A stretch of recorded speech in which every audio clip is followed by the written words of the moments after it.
नमस्कार व्यूअर्स।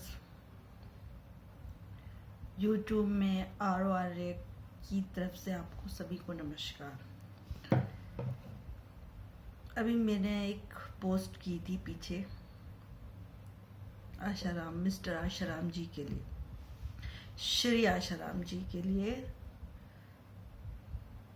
और मेरे फ्रेंड सर्कल में शायद मेरा सब पूरी पृथ्वी में एक ही भाव है सभी से, मित्रता का। तो मैं अपने मित्र भाव को रखते हुए, फ्रेंडशिप लेवल को रखते हुए आपसे कुछ बात करूंगी। शायद उन मित्र को मेरी आशाराम जी, श्री आशाराम जी के लिए की गई टिप्पणी बुरी लगी, तो उन्हें बुरी लगी हो तो लगी हो, उससे मुझे कोई फर्क नहीं पड़ता। क्योंकि मैंने अगर उन पे कोई टिप्पणी की है तो मैंने अपनी समझ से की है, अपने दृष्टिकोण से की है।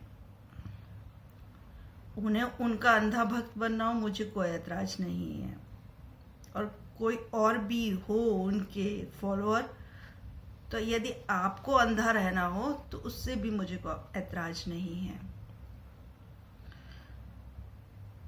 कुछ बातें उन्होंने कही, देखिए मैं कोई पर्सनली आशाराम बापू के विरोध में नहीं हूँ, मेरा पर्सनली उनके साथ कोई अट्रैक्शन नहीं। मेरा अपना पॉइंट ऑफ व्यू है कि वो गधे हैं, तो वो गधे हैं। क्यों गधे हैं? संत होने की क्षमता थी उनमें, हो सकते थे, बिल्कुल क्षमता थी, मगर 4 लोगों ने उन्हें पूजना शुरू किया तो अब संत होने की क्षमता को वो खो गए, और उन 4 लोगों के ऊपर बैठने की जो एक मजा ही होता है ना, वो अलग सा होता है। हर इंसान का अपना अपनी वासना है। 20 लोगों ने पैर छू रहे हैं, उनका नमस्कार कर रहे हैं, करें, मुझे कोई फर्क नहीं पड़ता, ठीक है। तो उन्होंने कुछ बातें कही हैं, तो मैं उन बातों का उन्हें स्पष्ट तौर पे एक उत्तर दूंगी, और ये मेरी समझ है, मुझे आपकी समझ से कोई प्रयोजन नहीं है। आप राजी हैं तो ठीक, नहीं राजी हैं तो ठीक, आपको अंधे रहना है तो ठीक, आपके पास आंखें हैं, अगर वो आशाराम बापू की आंखों की उधार से चल सकती हैं तो आप चलाएं। अगर मेरे पास आंखें हैं और मैं देख सकती हूँ या समझ सकती हूँ तो वो मेरी आंखें हैं, मैं आपको उसको भी उधार नहीं दे सकती। आपके पास स्वयं की आंखें, आंखें खोल के चले, क्योंकि आप एक सड़क पे भी चलते हैं तो आंखें खोल के चलते हैं, ना कि गड्ढे में गिर जाते हैं। सड़क टूटी फूटी भी होती है, ऊपर नीचे भी होती है, ठीक है। इन महान अनुभव इंसान, ये कितने अनुभवी हैं ये खुद जानते होंगे, मुझे किसी के अनुभव के बारे में विशेषता या विश्लेषण नहीं देना है। इन्होंने कहा सूर्य के ऊपर थूकें। सूर्य के ऊपर थूकने से, महाराज जी, मैं इतनी बेवकूफ नहीं हूं जाके सूर्य के ऊपर थूक दूंगी। और रही बात, यदि ये बात आप आशाराम जी के लिए कहते हैं तो मेरा थूक इतना बर्बाद नहीं है कि मैं आशाराम जी के ऊपर थूक दूं। नहीं, मैं इस चीज के लिए भी सहमत नहीं हूं। हालांकि उनका व्यक्तित्व सबके सामने है, फिर भी उनके भीतर भी अस्तित्व का अंश है, तो मैं उनके ऊपर थूकने को राजी नहीं हूं। उन्होंने थूका सबके ऊपर और थूक उनके मुंह पे गिर गया। इस बात को मैं स्पष्ट कर दूं कि उन्होंने अपने से सुनने वालों को, अपने ऊपर श्रद्धा रखने वालों के ऊपर जरूर थूका है। तो वो थूक जिनके ऊपर वो थूक रहे थे, उधर से उनके ऊपर थूक पड़ गया, क्योंकि वो एक इस समय उस थूक की वजह से जेल यात्रा पे है, ठीक है ना। क्योंकि शायद उन्होंने अस्तित्व में आने वाले, आप एक गुरु की भूमिका निभा रहे हैं, मगर अगर एक गुरु ये सोचता है कि उसके पास सीखने वाला गुरु नहीं है, अभी नहीं है, मगर वो गुरु है, ये गुरु को पूरी जानकारी होनी चाहिए। तो उन्होंने मुझ पे नहीं थूका है या मैंने उन पे नहीं थूका है, उन्होंने उनके पास आने वाले लोगों के मुंह पे थूका है। और दूसरी बात, स्त्री और पुरुष का विश्लेषण डॉक्टर भी बहुत अच्छे से कर देते हैं, ठीक है। वो एक बहुत अच्छे पंडित हो सकते थे, क्योंकि ग्रहों की जानकारी उनसे ज्यादा मुझे नहीं लगता कि मुझे भी है। हालांकि मैंने इस ज्योतिष के विज्ञान में कुछ थोड़ी बहुत पढ़ाई की है, पर मैं उसे पूर्ण विज्ञान अस्तित्व का नहीं मानती। वो एक अंश है अस्तित्व का, पर अस्तित्व के बहुत बड़े अंश और भी हैं। और अगर मुझे ये मौका मिला ही है जीवन में उन्हें जानने का, तो मैं उसकी तरफ अग्रसर होगी। कहाँ आप थूकने थुकाने के चक्कर में पड़ रहे हैं। मुझे थूकना थकाना नहीं है, मेरे को किसी के ऊपर थूकने का कोई शौक नहीं। दूसरी बात, आपने कहा कि भारत के संत, तो आप गलत कहते हैं।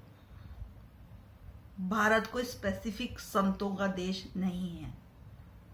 संत तो इस देश से बाहर भी बहुत हुए हैं, शायद आपके अनुभव में नहीं हो या आपके समझ में ना हो, मगर ये आप नहीं कह सकते कि सिर्फ संत भारत में ही जन्मते। कुछ संत तो ऐसे भी हैं जो चाइना में भी जन्मे हैं और देशों में भी जन्मे हैं। कुछ संत ने पर्टिकुलर हिंदुस्तान में जन्म लेने का तो कोई ठेका ले नहीं रखा। तो ये आप इस गलतफहमी को अपने जीवन से निकाल दीजिए। दूसरी बात, सम्मान नहीं कर सकते, ये बात आपकी बिल्कुल गलत है। मैं उनका पूरा सम्मान करती हूँ, अस्तित्व के अंश होने के नाते। उनके चरित्र के कारण नहीं, वो मेरे लिए कुछ भी नहीं मायने रखते। तो इस चीज को, मगर हाँ, एक और बात तो तय है, एक बात तो तय है कि व्यक्ति का सम्मान उसके खुद के चरित्र से होता है। तो उनका चरित्र ऐसा नहीं है कि मैं अपने सम्मान का योगदान उनके चरित्र के लिए दूं। क्षमा करें, इस चीज के लिए मैं माफी चाहती हूँ, मगर मैं उनका सम्मान नहीं कर सकती। दूसरी चीज, आप करना चाहें आप कर सकते हैं, आप मेरी तरफ से बिल्कुल फ्री हैं। सम्मान कीजिए, आप कीजिए, 1000 लोग कीजिए, मुझे उससे कोई फर्क नहीं पड़ता है। भारतीय संस्कृति, भारतीय संस्कृति, इस संस्कृत शब्द ये थोड़ा अटपटा सा है, क्योंकि अगर सीधी सिंपल सीधी हिंदी भाषा में भी कोई बात हो सकती है तो संस्कृत की जरूरत नहीं है। मुझे हिंदी आती है तो मैं हिंदी में अच्छे से बात कर सकती हूँ। अब मैं संस्कृत का प्रयोग नहीं करूंगी कि दूसरे को बिल्कुल समझ ही ना पड़े कि आप क्या कह रहे हो। दूसरी बात, पूज्य बापू जी, बिल्कुल पूज्य बापू जी हैं, हजारों लोगों ने उन्हें पूजा है, मुझे उससे कोई ऐतराज नहीं है। करोड़ों लोग भी उन्हें पूजे, मुझे उससे भी कोई ऐतराज नहीं है। आपकी पूजा है, आप किसी को भी पूज लें, पर वो आपके लिए पूजनीय है, मेरे लिए कुछ नहीं है। कुछ लोगों को के, आपने कहा ना कि कुछ लोगों की वजह से, पहली बात तो संत का अर्थ होता है सत्य का संग हो जाना, ठीक है। तो इस छोटी सी बात को समझ लीजिएगा, जिसके पास जीवन में सत्य है तो वो सत्य तो उसे बचा ही लेगा, क्योंकि वो एक बहुत बड़ी ऊर्जा है। रह गई बात विश्व का कल्याण, तो हम जैसे संत नहीं थे तो भी विश्व का कल्याण हो रहा था। संत को ये गलतफहमी कभी नहीं होती कि मैं नहीं रहूंगा या मैं रहूंगा तो ही विश्व का कल्याण होना है। मैं जो शायद आज पैदा हुआ हूँ और आशाराम जी बहुत पहले पैदा हो गए होंगे, तो हम विश्व के कल्याण की चिंता ना करें। विश्व का कल्याण विश्व स्वयं कर लेगा। इतनी बड़ी ऊर्जा में हम भी उसका एक छोटा सा अंश है। मैंने अपने नाम का अर्थ कभी शायद पहले नहीं बताया, आरो का अर्थ है कि समुद्र की एक बूंद। मैं खुद एक बूंद हूं, मैं खुद एक समुद्र से जुड़ी हूं, तो मैं उस समुद्र का क्या कल्याण करूं? मैं तो इतना ही कल्याण कर सकती हूँ कि मैं खुद समर्पित हो जाऊं। उसके अलावा मुझे ऐसा कुछ नहीं लगता कि मुझे इससे ज्यादा कुछ विचार जैसा है। मेरा पूरा समर्पण है अस्तित्व की तरफ। तो ये बात आप बिल्कुल अपने दिमाग से निकाल दीजिए। आपको पूजा करनी है, आप पूजा कीजिए, प्रार्थना कीजिए। गुरु का अर्थ वो नहीं पूरा करते,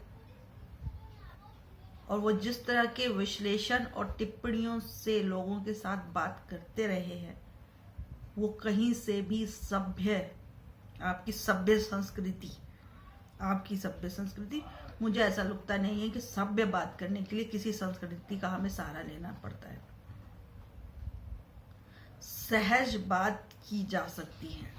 अभी आपके गुरुजी को सहजता सीखने की आवश्यकता थी। अगर वो नहीं सीखना चाहते तो इससे मेरा भी प्रयोजन कुछ है नहीं, मगर वो आपके लिए पूजनीय है। मुझे उस पर थूकने या थाकने की कोई ज़रूरत नहीं है। मेरा थूक इतना भी बर्बाद नहीं है कि मैं किसी के ऊपर जाके थूक दूं उस पर।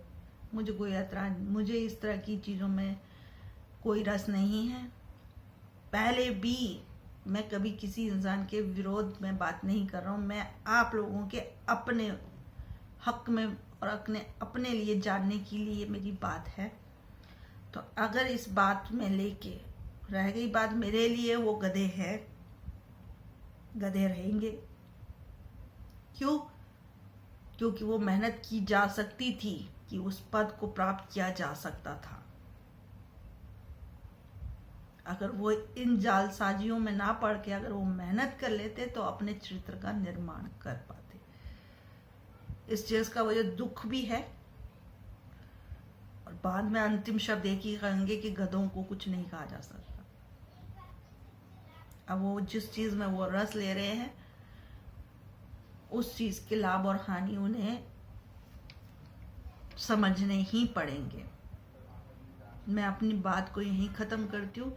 ये 5-7 सवाल थे जो उन महाशय ने मेरे फेसबुक पे पूछे थे।